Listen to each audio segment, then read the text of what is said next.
Should anyone who voted down a full inquiry on grooming gangs tonight be ashamed of themselves?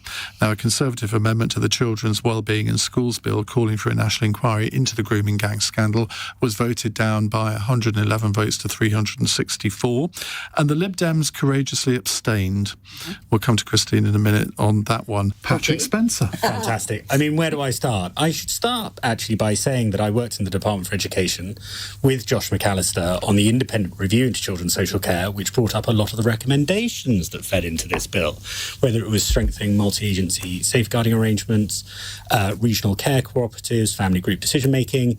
I would say this bill was poor, to say the least. It could have gone further on safeguarding issues. There was a whole load of things that we wanted to see enacted in government that weren't really included in the bill, including early help teams and generally putting more power in the hands of social workers. And that's before we get on to the schools aspect of the bill, which is, if anything, and, you know, I can't believe the Labour Party had a problem with this, but we described it as, taking a sledgehammer to one of the few areas of good of legacy from the Labour's time in government, the creation of academies, giving schools freedom, putting a rocket booster under the remarkable improvement in school standards that we've seen over the last 10, 15, 20 years. So not only did we think the bill was a bad one, but we thought that we weren't playing politics. There is a need for a national inquiry.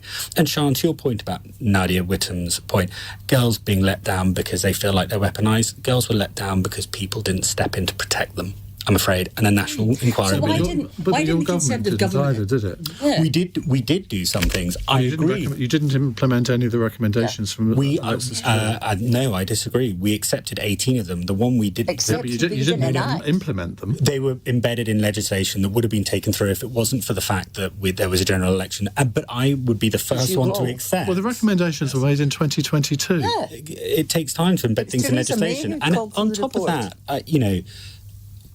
if I can have a chance to say, of course, we all wish we could have done more. I'm not going to say we were perfect on every level. But the issue on what we didn't accept, mandatory reporting, which basically says we can hold anybody criminally negligible who might have had a chance of spotting someone who was at risk of neglect or abuse.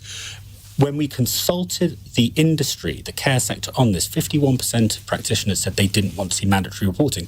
So policy, and Labour are clearly figuring this out now, is a lot harder than it looks. So you govern by opinion poll? Well, we work with the sector. But I think I have a problem with mandatory reporting. The role of government sometimes is to lead, not follow public opinion. But I didn't want to see mandatory reporting introduced. Some people did. A lot of people. But I think it was actually announced by the Sunak government, and it was at the end of the election. Yeah, it was, and it was embedded in an amendment to the Criminal Justice Bill from 2000 and something. Yeah. I mean,